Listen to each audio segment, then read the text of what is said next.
And so the second story is listening into people's eyes.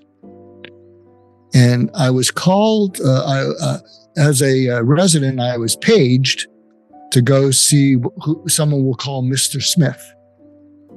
And they said, you got to go up there and write an order. He's in restraints in his arms and legs because he's kicking everything. He's kicking he's pulling at the IV. He's got a respirator in his neck. He's just pulling at everything. You got to go and write an order for the restraints and for an antipsychotic medicine because we got to calm him down.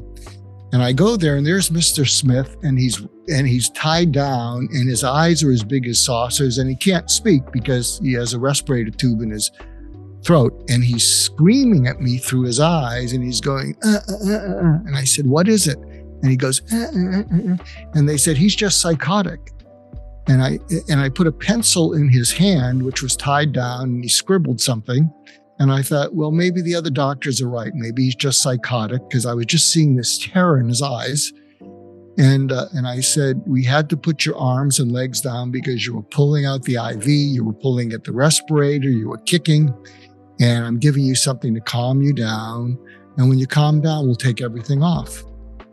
Then a day and a half later, they paged me and they said, Mr. Smith is sitting up in bed. He's off the respirator, he's off the restraints, and he told us to page you. So I walk into his room and he grabbed onto my eyes like I'm grabbing onto your eyes. See, I can look into your eyes right now and just grab onto them. Mm-hmm. And he looked at me and he said, pull up a chair. And he sat me in a chair with his eyes.